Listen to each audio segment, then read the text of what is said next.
Setelah kemarin kita belajar mengenai menghitung min dari data berkelompok, hari ini kita belajar menghitung modus dari data berkelompok. Rumusnya seperti ini. MO itu modus. Modus sama dengan, ini tepi bawah kelas modus, ditambah D1. D1 adalah selisih frekuensi kelas modus dengan frekuensi sebelum kelas modus. Kalau D2, selisih frekuensi kelas modus dengan frekuensi setelah kelas modus. Setelah ya. Lalu C itu adalah panjang interval kelas. Contohnya seperti ini. Tentukan modus dari histogram berikut. Nah, ini bisa kita lihat langsung dari histogramnya. Kenapa? Karena modus itu adalah nilai yang paling banyak muncul. Di sini yang paling banyak muncul adalah si 16.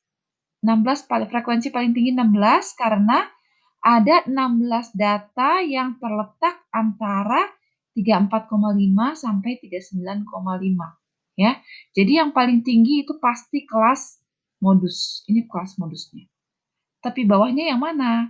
Kalau kelasnya yang ini tapi bawahnya si 34,5 karena kita tahu histogram itu di bawahnya pasti tepi bawah dan tepi atas. Jadi tinggal dimasukkan saja ke rumus. Modus itu sama dengan tepi bawahnya adalah 34,5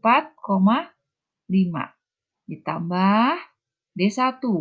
D1 itu adalah jarak frekuensi kelas modus dengan kelas yang sebelumnya.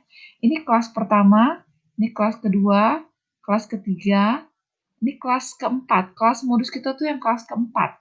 Ya.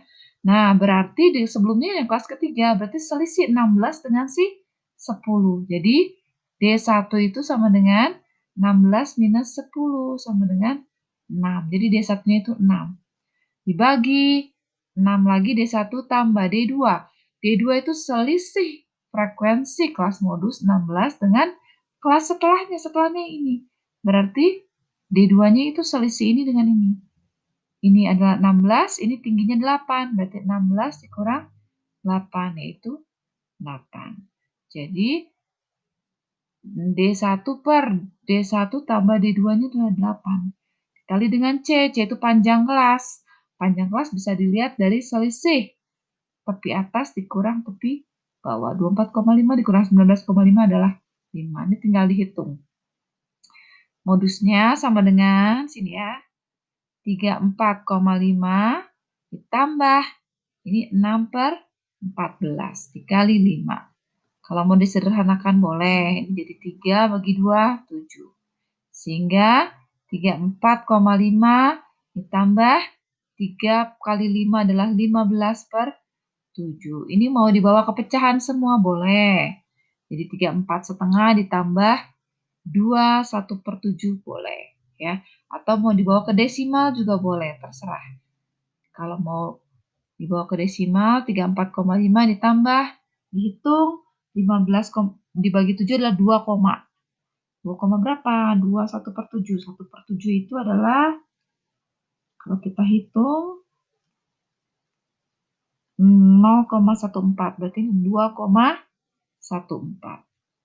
Nah, tinggal di jumlah. Ini 36,64. Ya, ini modusnya. Atau kalau Bu, saya bingung kalau lihat histogram, saya biasa dibuat ke tabel dulu, boleh. Buat dulu tabelnya seperti ini, ya. Jadi, ini tabelnya. Dibuat kelasnya 19,5 sampai 24,5 itu berarti kelasnya 20 sampai 24. Seperti biasa, kita buat tabelnya, frekuensinya ditulis. Sama sebenarnya prinsipnya ya. Pilih yang frekuensinya paling tinggi, karena ini adalah kelas modus. Berarti kelas modusnya yang 35 sampai 39. Tapi bawahnya berapa? Kita tahu. Tapi bawahnya adalah 34,5. Jadi balik lagi sama aja. Ditambah D1. D1-nya mana? D1 itu selisih kelas modus dengan frekuensi kelas sebelumnya yang ini. 16 dengan 10. Selisihnya adalah 6. Ini D1-nya. D2-nya mana? D2-nya adalah selisih kelas modus dengan kelas setelahnya. Ini D2-nya. D2-nya adalah 8. Ya, tinggal dimasukkan ke sini. Jadi sama seperti tadi, ya.